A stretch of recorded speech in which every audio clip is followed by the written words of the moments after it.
আমার প্রাণের দয়ার নবী তুমি দাও না কেন দেখা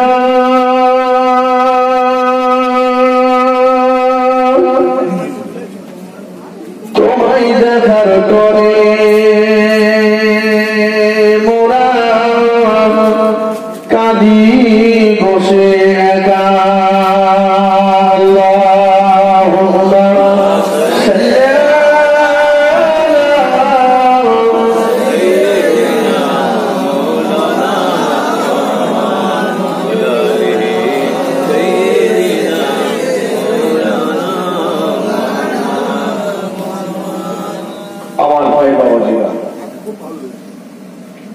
এটা হলো বড় পীর আব্দুল কাদের জিলানী রহমাতুল্লাহ আলাইহির ওফাতের মাস।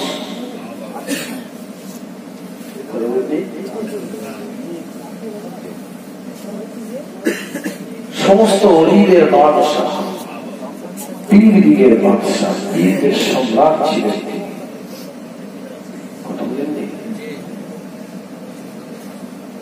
আল্লাহর নবী বলেছেন মান তাশাব্বাহা বিকওমিন ফাহুয়া মিনহুম। দুনিয়াতে যার সঙ্গে যার মিল মহাব্বত থাকবে কিয়ামতের ময়দানে তার সঙ্গী তার হাসর নাসর।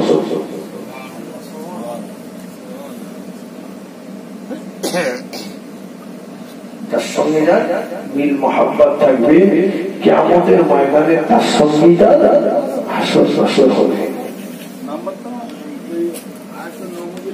পরবীর মহিউদ্দিন আব্দুল কাদের জিলানী রহমাতুল্লাহ আলাইহি হুজুরের মাজার এমন সন্তান দুনিয়া জমিনে যত দিলেন গোটা বিশ্ববাসী তার জন্য পাগল বাবা। যিনি মায়ের গর্ভের ভিতরে বসে বসে দোলনা শুয়ে শুয়ে 15 পারা, কেউ বা বললেন 18 পারা কোরআন শরীফ মুখস্থ করে ফেলেছিলেন, মুখস্থ করেছিলেন 15 থেকে 18 পারা। মায়ের গর্ভ থেকে আল্লাহ ওলি হয়ে এসেছে, বড় বিশ্বাস।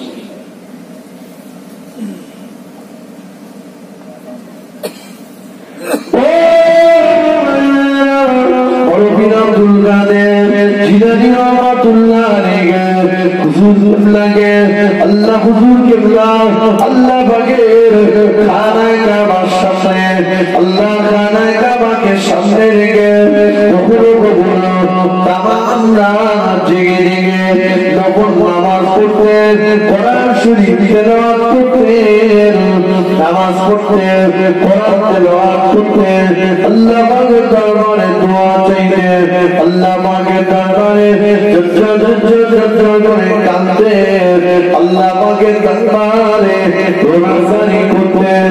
আল্লাহ পাকের পক্ষ থেকে ফয়সালা এসে গেল, ও বাবা আব্দুল কাদের তোমাকে আমি আল্লাহ আমার দরবারে কবুল করে নিলাম। বড় পীর সাহেব হুজুর বলেছিলেন আল্লাহ আমাকে শুধু কবুল করলে হবে না, আমার তরিকা যারা মশ করবে, আমার তরিকা যারা আমল করবে আল্লাহ ওদেরকে আপনার দরবারে কবুল করতে হবে। আল্লাহ পাকের পক্ষ থেকে খুশির বার্তা এসে গেল, ও বাবা আব্দুল কাদের, ও বাবা আব্দুল কাদের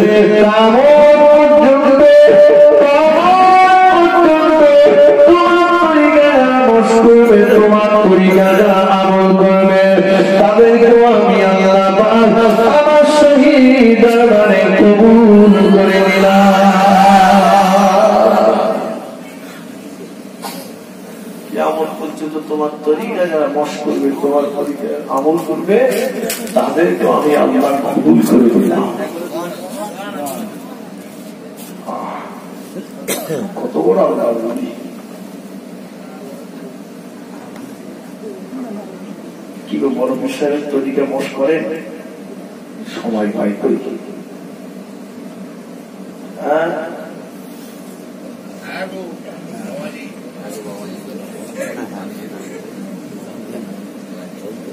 বাবাজি বলে বড় বিশ্বাস আব্দুল কাদের জিলানী রহমাতুল্লাহ আলাইহির তরিকা যারা বশ করবে ওই তরিকাতে দিবে তাদের তো আল্লাহ পাক কবুল করেছে আল্লাহর ওলির খাতিরে। কিন্তু আল্লাহর ওলিদের সহবতে থাকলে লাভ আছে না? অনেকে বলে পীরের কাছে যে কি পাবে তুমি, পীর কি তোমাকে জান্নাতে চলে যাবে? আল্লাহ ওলি হাসান বসরি রহমাতুল্লাহ আলাইহি একজন অগ্নি উপাসক, আগুনকে পূজা করে। বলে তুমি আগুনকে পূজা করো, আগুনকে পূজা করে আগুন পড়াবে না। তুমি তো আগুনকে পূজা করো আর আমি তো করি না, এক কাজ করে একটা আগুনের কুণ্ড তৈরি করে দুজনে মিলে হাত দেখি কা আঘাত করে আর আঘাত করে তৈরি হলো। আল্লাহ বলি হাসান বসরি হুজুর হাত দিলেন, অগ্নি উপাসকটাও হাত, কিছুক্ষণ পরে দুজনে হাত টেনে বার করে আনলো, কারণ হাতের একটা লোমেরও ক্ষতি হলো না, দুজনের কারো ক্ষতি হলো না। হাসান বসরি হুজুর বললেন আল্লাহ আমার তো এই বিশ্বাস কিছু ছিল যে আমার হবে না, কিন্তু ওর তো হবে। আল্লাহ বললেন হাসান একসঙ্গে নয়, আলাদা আলাদা করে দাও, আলাদা আলাদা করে দাও।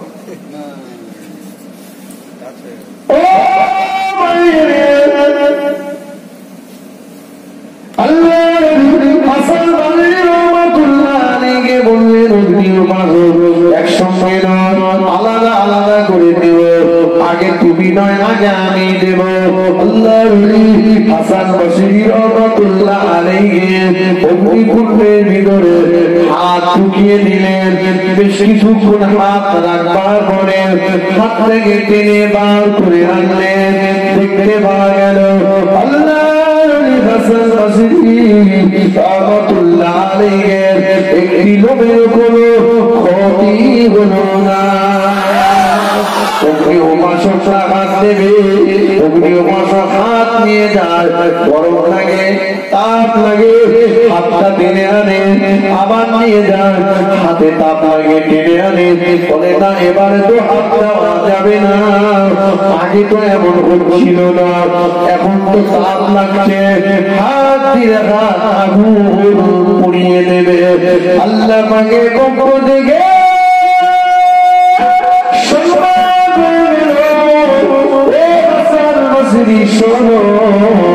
দুজনা যখন একসঙ্গে হাত দিয়েছিলে, আমি আল্লাহ তোমার হাতের মর্যাদা, তোমার হাতের ইজ্জত সম্মানের খাতিরে আমি আল্লাহ আগুনের পাওয়ারকে কেড়ে নিয়েছিলাম।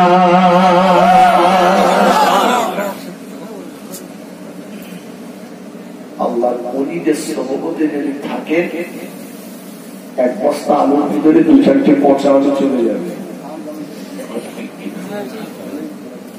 আল্লাহ এসেছে কি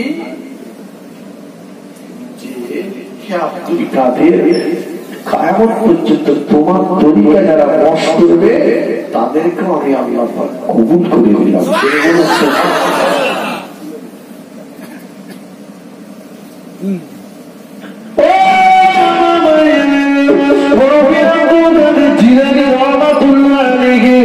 আল্লাহ পাকে মস্ত বড় ভাগো বান্দা ছিলেন, আল্লাহ পাকে মস্ত বড় ওলি ছিলেন। বড় পীর সাহেবের আম্মার অবদান ছিল তার পিছনের সবচেয়ে বেশি। বড় পীর আব্দুল কাদের জিলানী রহমাতুল্লাহ আলাইহির আম্মা জান ছোটবেলায় ইন্তেকাল করে, দুই ভাই মা জননী আব্বা রেখে যাওয়া 80টা দিনারের ভিতর থেকে 40টা দিনার বড় পীর সাহেব হুজুরকে দিচ্ছে, কবরের তলায় নিয়ে সেলাই করে দিয়ে যাও বাবা আব্দুল কাদের, একদল পরিবেশের সঙ্গে পাঠিয়ে দিচ্ছে, যাও বাবা যাও, তোমাকে দিনের ইলম অর্জন করতে হবে, তোমাকে দিনের ইলম অর্জন করতে হবে বাবা।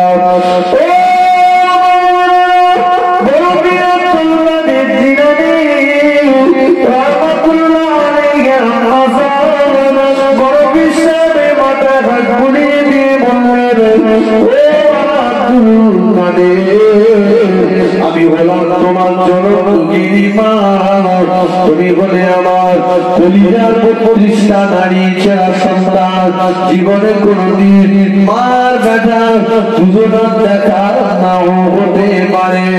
আমি তোমার জনম দুঃখিনী মা, আমি আমার চোখ দিয়ে তোমার চেহারা খানা দেখতে আর নাও পেতে পারি। তুমি তোমার চোখ দুটো দিয়ে তোমার জনম দুঃখিনী মায়ের মুখখানা দেখতে নাও পেতে পারো। এটা আমি মেনে নেব, তবে আমি তোমার জনম দুঃখিনী মা আল্লাহ পাকের দরবারে দোয়া করি কিয়ামতের ময়দানে কঠিন মুসিবতে আল্লাহ পাক যেন মার ব্যথা দুজনের দিদার করিয়ে দেয়।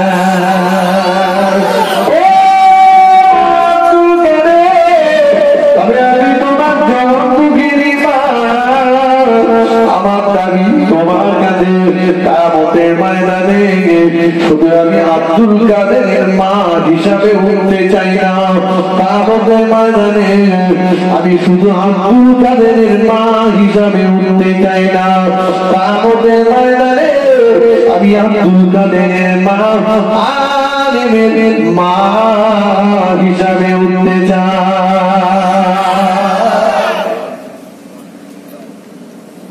মায়ের কি আশা কিয়ামতের ময়দানে আলেমের মা হিসেবে উঠতে যায়।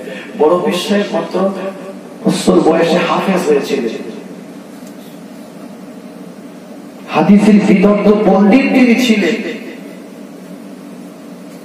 চিন্তা করেছেন এত গরিবী সংসার ছিল, অভাবের ছিল, কখনো কখনো কচি কচি ঘাস গুলো ছিঁড়ে ছিঁড়ে বড় বিশ্বাস খেয়েছেন।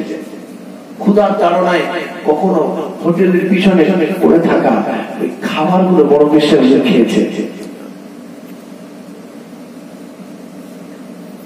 মায়ের কথাটা তিনি পালন করেছে। মা বলেছিল বাবা আব্দুল কাদের কোন পরিস্থিতিতেই তুমি যেন মিথ্যা কথা বলবে না। আমরা যারা বসে আছি মিথ্যা বলি তো নাকি? বিড়ি বাজানোর জন্য আল্লাহ দিয়ে খাচ্ছে বলে একটা বিড়ি যে বলে আল্লাহ দিয়ে বলতে নেই, অথচ পকেটে 3টে বিড়ি।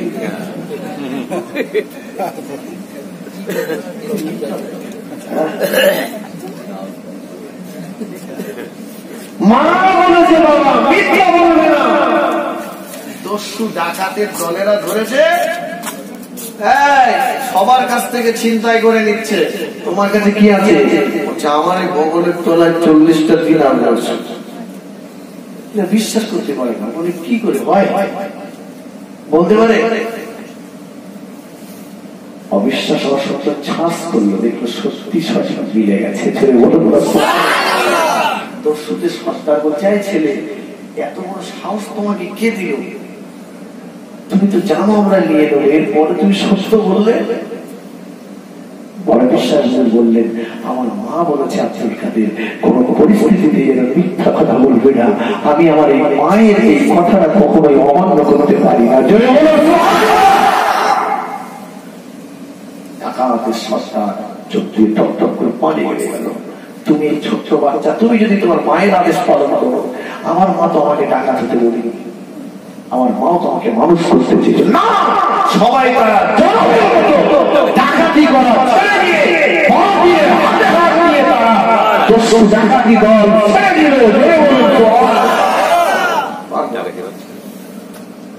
ডাকাত ভালো হয়ে গেল। কি বলে মায়ের কথা আমরা পালন করি, সারা রাত জলসা শুনেছেন, শেষে একটা কথা বলে যাই, মায়ের চাইতে বড় বিরাট কেউ নেই। কথা বলেন মায়ের চাইতে বড় বীর কেউ কেউ কেউ না আছে। বাগদাদে না আছে, ফুরফুরায় না আছে, আজমিরে না আছে, বসিরহাটে, গোটা পৃথিবীতে সবচাইতে বড় বীর মা। পীরের দোয়া কবুল হতেও পারে নাও পারে, কিন্তু মায়ের দোয়া পীরের দোয়াকে ওভারটেক করে আল্লাহ পাকের আরশে আজিমে যে থাকতে পারে। জোরে বলুন সুবহানাল্লাহ। ছেলেরা মা বাবাকে বাদ দাও, মা বাবার সেবা করো, মা বাবার খেদমত করো। আল্লাহ নবী বলেছেন তোমার মায়ের পায়ের তলায় তোমার জন্য জান্নাত। জোরে বলুন। একটা প্রমাণ দিয়ে বক্তব্য ছাড়ব। আল্লাহর ওলি শরফুদ্দীন শাহ আবু আলী কলন্দর রহমাতুল্লাহ আলাইহি যিনি পানির উপরে দাঁড়িয়ে 12টা বছর আল্লাহর ইবাদত করেছে। সুবহানাল্লাহ। বছর 12 বছর কিচ্ছু চাইনি আল্লাহর কাছে। আমরা তো হয়তো একাদশের নামাজ পড়তে যাই, সালাম ফিরিয়ে মাল চাচ্ছে। আল্লাহ জমি দাও, জায়গা দাও, ঘর দাও, বাড়ি দাও, টাকা দাও, পয়সা দাও, দুনিয়ার মাল চাচ্ছে। কিচ্ছু জানে না। শুনে আপনার হাতে বলে ওটা একটু বড় মতো মতো হয় না, দোয়া বছর দোয়া করো, কিচ্ছু জানে না। আরে হয় না নামাজ পড়ে তো আল্লাহর কাছে বলো যে আল্লাহ নামাজটা যেন কবুল করে, সেসব কিচ্ছু না, খালি মাল চাচ্ছে, কিচ্ছু চাই চাই।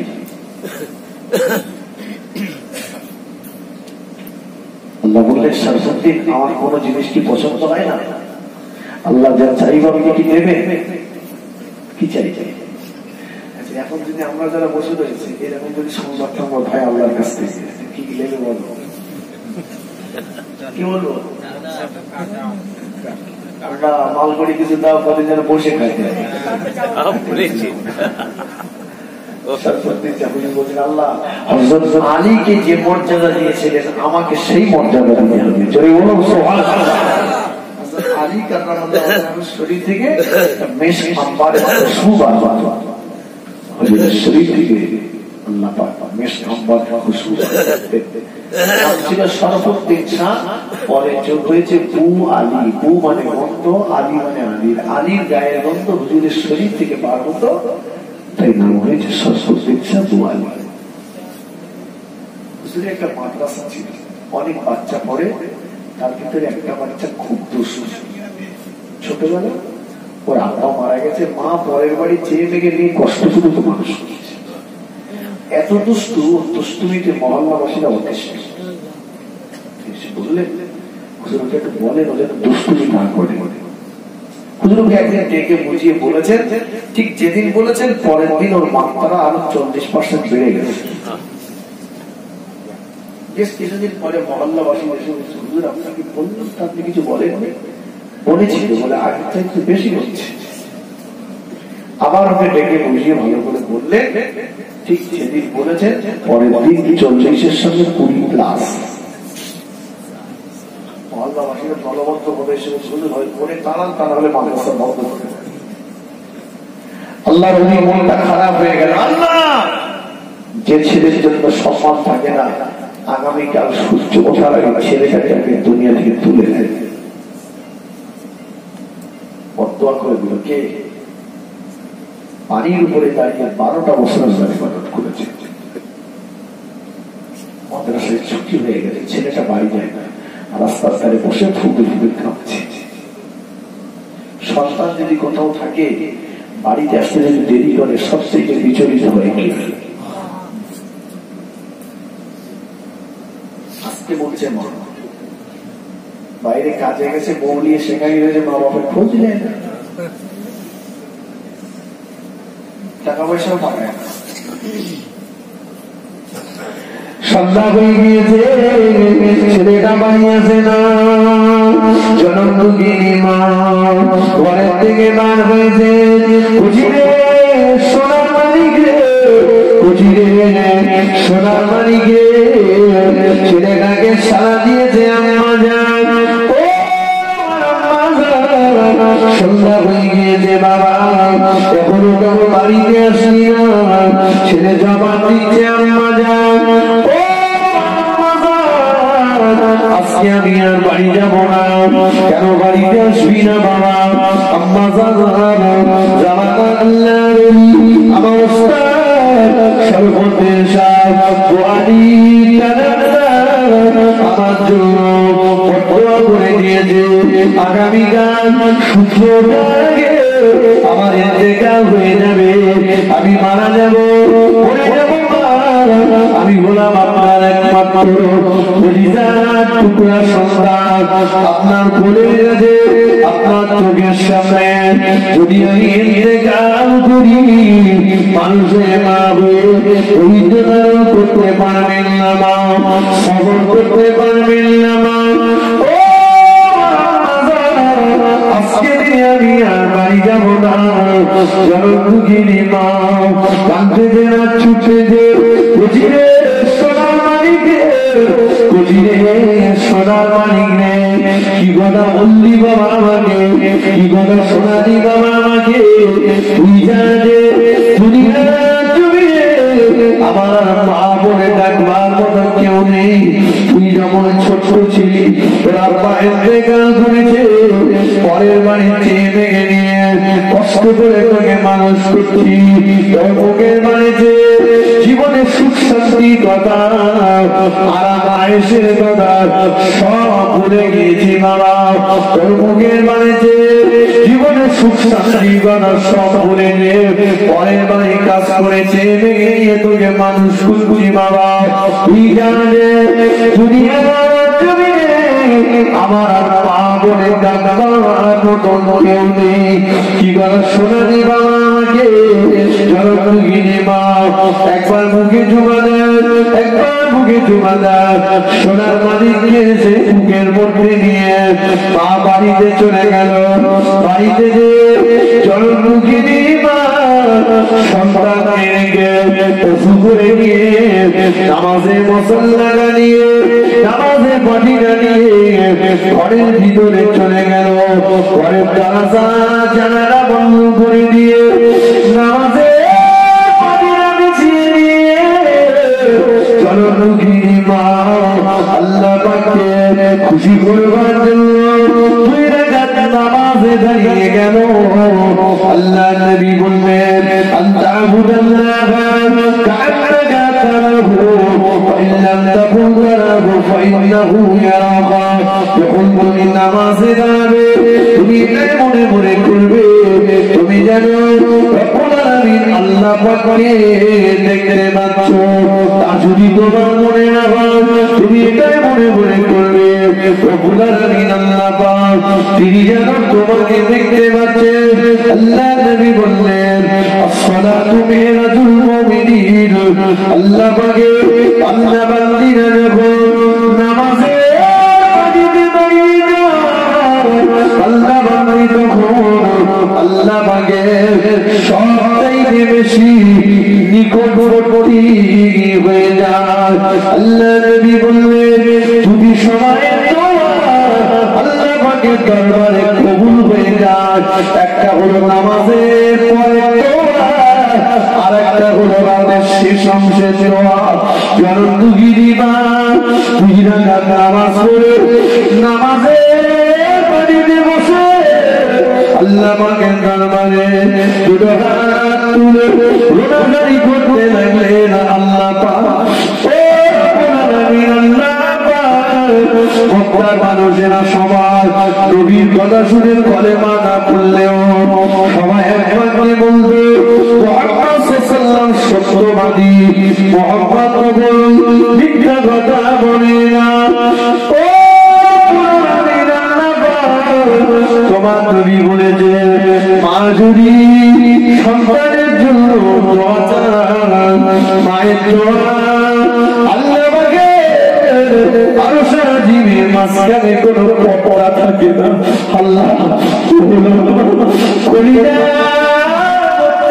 নারী যারা সন্তান আমি বললাম জনগিরি মা আমার কলিজা সেরা সন্তান আমি বললাম জনগিরি মা আল্লাহ মা হয়ে সন্তানের জন্য দোয়া চাইছি আগামীকাল সূর্যদানের পূর্ব দিকে উদিত না হয়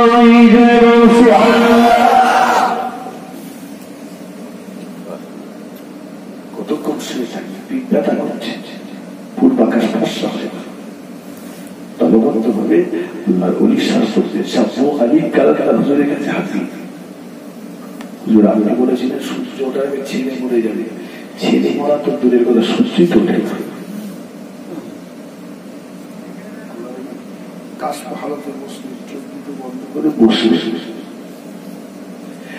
কিছুক্ষণ পরে চক্ষু দুটোকে আলাদা করলে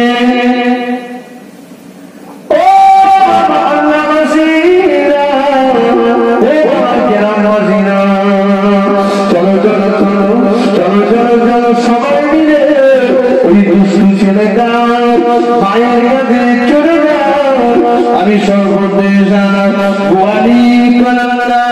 আমি দোয়া করেছি ওই দুষ্টু ছেলেটার মা সেও তার সন্তানের জন্য দোয়া করেছে আমার দোয়াটাকে অবাধ্য করে দুষ্টু ছেলেটার মায়ের দোয়া আল্লাহ পাকে আরো সে যে ধাক্কা মেরেছে আরেকটু জুড়ে বলেন চলে গেল তোমার জনমুখী মা আল্লাহ পাকের কাছে আমি মাগফিরাত কারণ করছি ক্ষমা প্রার্থী হচ্ছি আপনি দোয়া চান সুস্থরা উদিত হয়ে যান জনমুখী মা আল্লাহ পাকে দুটো হাত তুলে সহ্য করে কাঁদতে লাগলেন আল্লাহ ওলি বান্দা মাহবুব বান্দা বিদ্য সম্মানের নদীরে সূর্যকে পূর্ব দিক থেকে উদিত করে দেন আমার দুশ্রু ছেলেটার হায়াত বাড়িয়ে দেন আল্লাহ আপনার ওলি বান্দাদের দপ্তরে আপনি লিখে দেন দেখতে পাওয়া গেল অল্প ক্ষণের ভিতরে পূর্ব আকাশটা আস্তে আস্তে ফসা হয়ে যায় জনমগিরি মায়ের আল্লাহ পাকের দরবারে কবুল হয়ে গেল কালে দেখতে পাওয়া গেল এই ছেলেটা অন্য কেউ তিনি হলেন আল্লাহ পাকের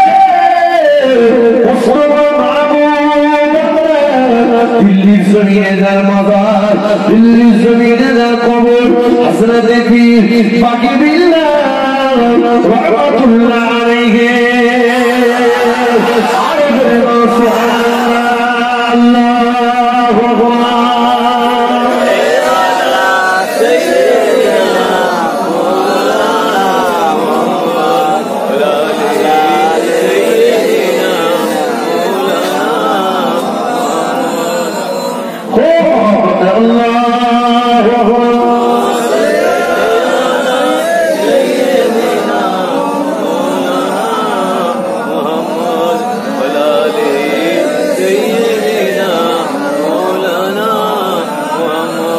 मुखे दकी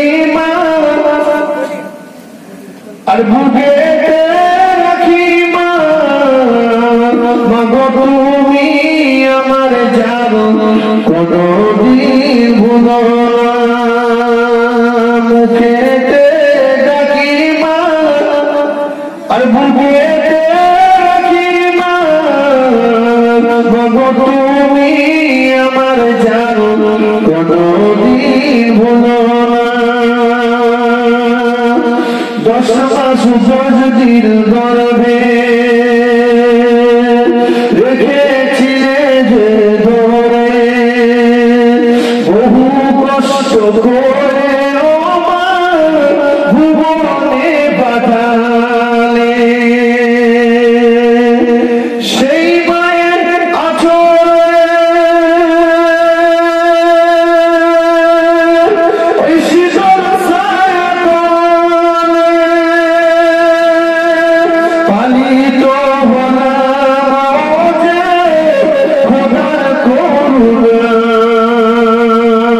বুকে ডাকি মা আর বুকে রাখি মা তুমি আমার জান কোনদিন ভুলো না তুমি ছাড়া এমন যে মানে না তুমি ছাড়া এমন যে বোঝে না হারালে মা কোথায় খুঁজে কেন পাই না তুমি আমার জানো কোনদিন ভুলো না বুকে ডাকি মা আর বুকে রাখি মা তুমি আমার জানো কোনদিন ভুলো না আল্লাহুম্মা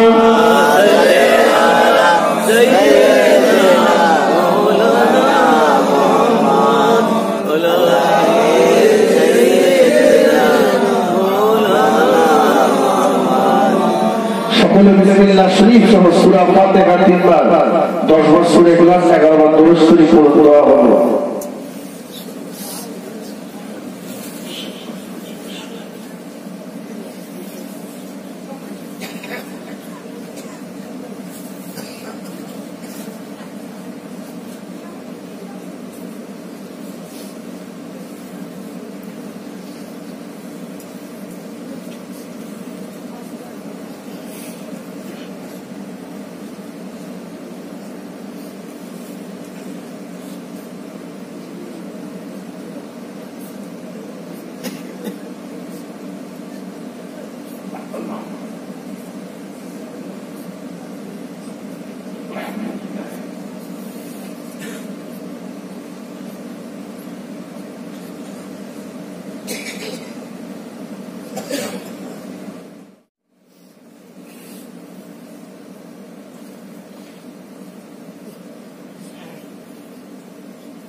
আমি অভ্রগণাগার সুদূর বসিরহাট থেকে আপনাদের কাছে এসেছি। আপনাদের কাছ থেকে এ রাত থেকে কষ্ট করে যা নিয়ে যাই, একা সুখ ভোগ করিনি। মুজাদ্দিদুল জামান দাদা হুজুর পীর কেবলা রহমাতুল্লাহ আলাইহির নামে, বসিরা আল্লামা রুহুল আমিন রহমাতুল্লাহ আলাইহির নামে অধমের নেতৃত্বে একটি খারেজি বেসরকারি এতিমখানা মাদ্রাসা পরিচালিত হয়, যেখানে অনেকগুলো দুস্থ গরিব এতিম অসহায় বাচ্চারা পড়াশোনা করে। এমনও বাচ্চা রয়েছে যে বাচ্চা মা বাপ উভয়ই হারা, মাও নেই বাপও নেই। আপনি বলুন, যে বাচ্চাটার মা নেই বাপ নেই, তার অভিভাবক কারা? কথা বলে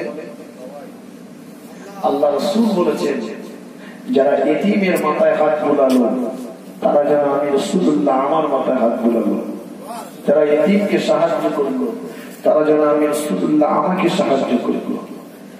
আমি রাসূলুল্লাহ আর এই এতিমের সেবাদানকারী দুজনা আল্লাহ পাকের দয়ার জান্নাতে পাশাপাশি থাকবো। যদি বলুন সুবহানাল্লাহ।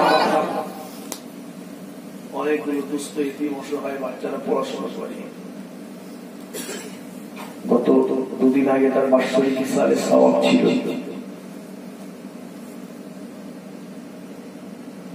প্রচুর টাকা ব্যয়, মাত্র 4 বছর বয়স, হাফিজি এবং মাওলানা দুটো বিভাগ আল্লাহর মেহেরবানি খুব সুনামের সঙ্গে চলছে। আমি অধম গুনাহগার, আপনাদের জন্য দোয়া করব। মাদ্রাসার এই দুস্থ এতিম অসহায় বাচ্চারা প্রতিদিন ফজরের পরে সূরা ইয়াসিন তেলাওয়াত করে তারা সমস্ত দাতাদের জন্য দোয়া করে।